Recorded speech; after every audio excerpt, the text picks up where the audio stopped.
اعوذ باللہ من الشیطان الرجیم بسم اللہ الرحمن الرحیم. پڑھیے الصلاۃ والسلام علیک یا رسول اللہ وعلی آلک واصحابک یا حبیب اللہ. الصلاۃ والسلام علیک یا نبی اللہ وعلی آلک واصحابک یا نور اللہ. ماہ رمضان رحمتوں کی کان، مغفرت کا پیغام ہمارے درمیان ہے.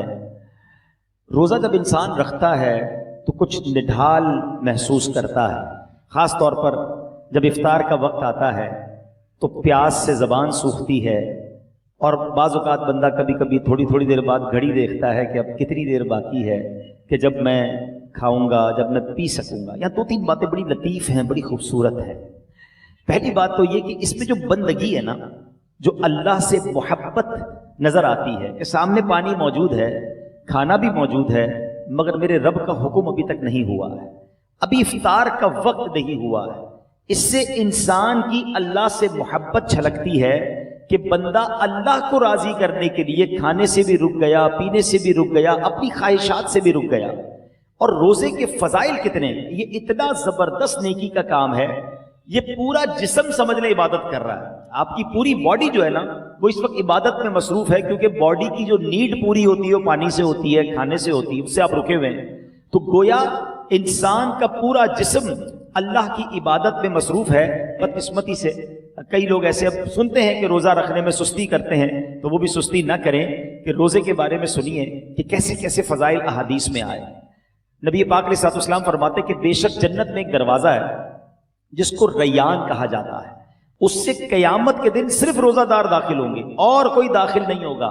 اسپیشل ڈور ہوگا جنت کا. آپ دیکھتے ہیں کبھی کبھی ایئرپورٹ پر جاتے ہیں یا کسی جگہ جاتے ہیں، ایک وی آئی پی گیٹ ہوتا ہے اور اس وی آئی پی گیٹ سے لوگ داخل ہوتے ہیں جو وی آئی پیز ہوتے ہیں. تو اے روزہ داروں تمہیں مبارک ہو کہ جنت میں وہ دروازہ ہوگا جس کو باب الریان کہا جاتا ہے، اور اس سے روزہ دار جنت میں داخل ہوں گے. اور قیامت کے دن ایک اناؤنسمنٹ ہوگا، کہا جائے گا روزے دار کہاں ہیں؟ وہ لوگ کھڑے ہوں گے، ان کے علاوہ کوئی اس دروازے سے داخل نہ ہوگا. جب یہ داخل ہو جائیں گے نا تو جنت کا وہ ڈور، وہ دروازہ بند کر دیا جائے گا.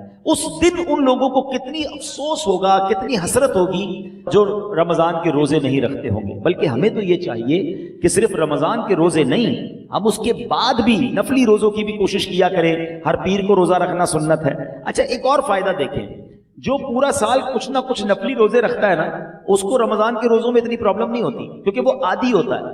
Suddenly all of the sudden پورا سال گزرنے کے بعد جو اچانک روزے رکھنا شروع کرتے ہیں ان کو زیادہ بعض اوقات روزہ جو ہے وہ فیل ہوتا ہے. بہرحال نبی پاک علیہ الصلوۃ والسلام کا ایک اور فرمان سنیں، اے روزہ داروں تمہیں مبارک ہو.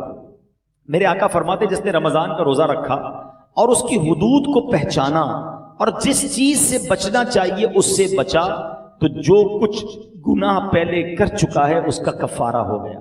یعنی روزہ پچھلے گناہوں کا کفارہ ہے. روزے کی ایک اور شاندار فضیلت، نبی پاک فرماتے جس نے ایک دن کا روزہ رکھا، اللہ عز و جل کی رضا حاصل کرنے کے لیے اللہ عز و جل اسے جہنم سے اتنا دور کر دے گا جتنا ایک کوا جو بچپن سے اڑنا شروع کرے یہاں تک کہ بوڑھا ہو کر مر جائے.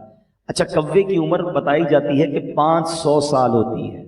500 سال تک پرندہ اڑے گا تو کتنا دور ہوگا؟ اللہ ایک روزہ رکھنے والے کو جہنم سے اتنا دور کر دے گا. مبارک ہو ان کو جو پورا مہینہ روزہ رکھتے ہیں اور ماشاءاللہ نفلی روزے بھی رکھتے ہیں. ایک اور خوبصورت بات، میرے آقا